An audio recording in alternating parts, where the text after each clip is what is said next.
Assalamualaikum warahmatullahi wabarakatuh. Hello everyone. My name is Alifia from Class Management 24A and PM 244111013.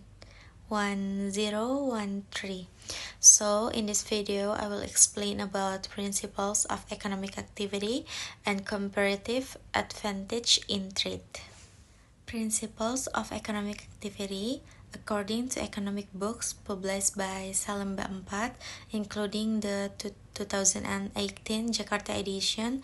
The principles of economic activity generally include various basic concepts that explain how individuals, households, companies, and governments allocate limited resources to meet unlimited needs. These principles include the concept of scarcity, choice, efficiency, and how decisions are made in an economic context. The principles of economic: 1. People face trade-off. To get something, you have to give up something else. 2. The cost of something is what you give up to get it. The cost of an item is what you sacrifice to obtain it. Opportunity cost. 3. Rational people think on the margin. Rational individuals make decisions by comparing additional benefits to additional costs. 4. People respond to incentives. Behavior is influenced by incentives. 5. Trade can make everyone better off. Trade benefit all parties involved. 6. Markets are usually a good way to organize economic activity. Free markets are typically an effective way to organize economic activities. 7. Government can sometimes improve market outcomes. In some cases, governments can correct market failures. 8. A country's standard of living depends on its ability to produce goods and service. Living standards are determined by productivity. 9. Price rise when the government prints too much money. Inflation occurs when too much money is printed.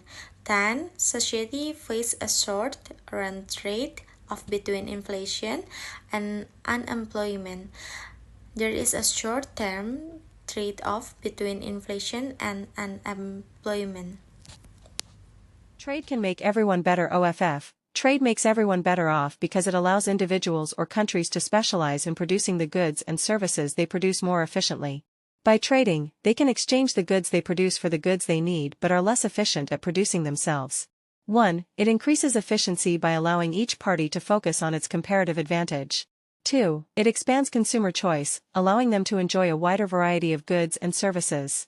3. It increases overall welfare because all parties benefit from the exchange, either in the form of cheaper or better quality goods.